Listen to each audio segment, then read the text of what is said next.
Bonjour chers amis du dimanche, bienvenue sur notre plateforme du dimanche.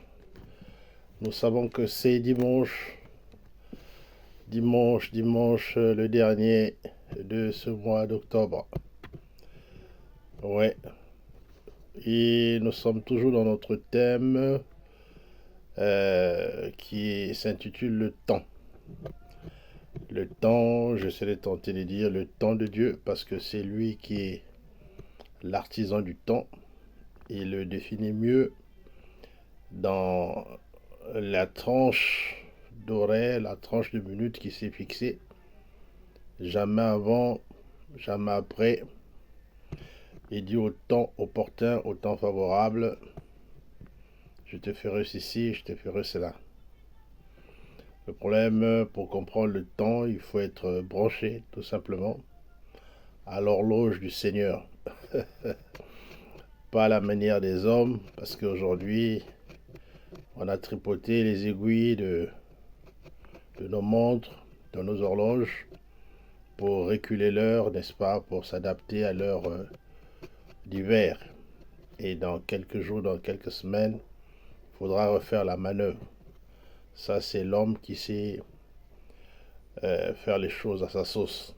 Mais voyez-vous, je vous parle du temps qui est le domaine de Dieu.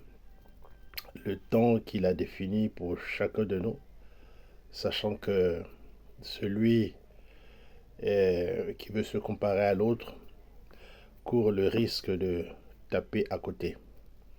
Voilà. Même la nature, n'est-ce pas, selon ce que le Seigneur nous a dit, la nature ne vous enseigne-t-elle pas? Lorsque nous voyons le ciel s'assombrir, tout de suite, on conclut qu'il va pleuvoir. Mais pas toujours. Mais c'est un signe qui nous laisse prendre nos dispositions parce qu'il va pleuvoir. Et donc, nous sommes dans cette période, voyez-vous, mes amis, où chacun de nous doit faire de telle sorte que le temps lui soit favorable. Ce temps, pour le comprendre, comme je disais, il faut être branché à l'horloge céleste. Et il y a des signes pour cela. Il y a un langage pour cela. Il y a des attitudes qu'il nous faille, qu'il nous faille observer, adopter, j'allais dire, pour ne rien rater. Je vous parlerai d'un homme qui divinement avait été averti, qui ne mourrait point tant qu'il n'aurait pas vu le salut qui avait été promis à une nation, pour ne pas la citer. Mais nous savons que, en lisant les textes de la Bible, un homme, allez-y voir dans le livre de Luc chapitre 2, et cet homme avait été divinement averti qu'il ne mourrait point. Et donc il est resté sur cette projection, on va dire, que son temps était défini par rapport à la réalisation de la promesse que Dieu avait faite par rapport à la nation. La nation devait être visitée par la naissance du Fils unique de Dieu, en parlant de Jésus. Et cet homme avait été averti, quel privilège, que lui ne mourrait point tant qu'il n'aurait pas vu le salut se réaliser. Ce matin, tu es peut-être celui qui est dans une attente quelconque. Peut-être tes parents, à ta naissance, peut-être en grandissant, mais est-il que il y a un objectif sur lequel tu t'attends. On avait dit de toi que tu seras ceci, tu seras cela. Tu n'es pas celui qui va connaître ceci ou cela. Et moi, je prends cela comme étant une parole de connaissance, comme étant une prophétie. Et je m'en tiens à cela. Sur le plan biblique, il y a beaucoup d'hommes qui ont testé le temps, dans la personne d'Abraham. Dieu lui avait parlé, bouche à bouche, on va dire, qui ferait de lui un père de multitudes. Alors le temps est passé, il a commencé à trouver le temps long, Et voire même, il est allé à douter, voire même il a voulu aider Dieu, n'est-ce pas, en essayant de raccourcir ou alors arranger les choses à sa manière. C'était ne pas connaître ce Dieu. Est-il que quand il s'agissait de lui, il a été toujours confondu. Ce matin, lorsque nous sortons de la trajectoire, c'est ce que je veux dire à quelqu'un, lorsque nous sortons de la trajectoire, du temps que Dieu s'est réservé pour chacun de nous, il y a des grandes chances que nous puissions avoir pour notre compte, c'est-à-dire subir des, des choses pour lesquelles il faudra gérer tout au long de notre vie. Parce que comme le temps appartient à Dieu, il a tracé comme un boulevard. Il faut juste rester sur la lancée, se laisser conduire, n'est-ce pas?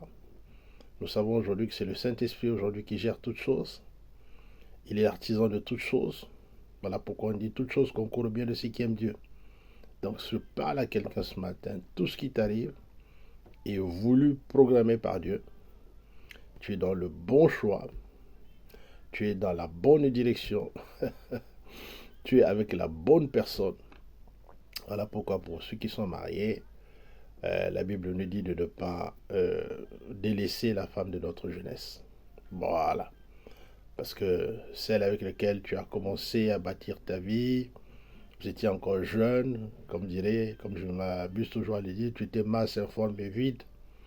Et tu as eu des rêves, n'est-ce pas, sur lesquels tu t'es projeté avec ton partenaire ou ta partenaire. Et c'est cela la bénédiction. C'est là la grâce. Les choses vont se passer, les événements vont se passer, tout comme le vent passe, n'est-ce pas? Comme les saisons passent. Mais une chose est certaine, avec Dieu, on est toujours gagnant. Le mot de la fin pour cette fin d'octobre, c'est que reste attaché à ce que Dieu t'avait dit au début de l'année 2024. Voilà. Nous allons lentement mais sûrement à l'aboutissement de ces choses que Dieu avait tracées, planifiées pour nous. Alors, tu me demanderas qu'est-ce qu'il faut que je fasse. Tu n'as rien à faire. Fixe tes regards vers celui pour lequel tu as un grand intérêt. Voilà. Sachant que le secours ne viendra pas d'ailleurs, ni de l'Orient, ni de l'Occident, mais le secours te viendra. L'aide, l'assistance te viendra de celui qui a fait les cieux et la terre. Lui ne sommeille ni de dort. En vérité, il est là. C'est nous qui devons jouer la carte. Voilà, tiens bon, tenons bon, moi y compris, parce que vaut mieux la fin d'une chose. Ça, c'est le mot de la fin.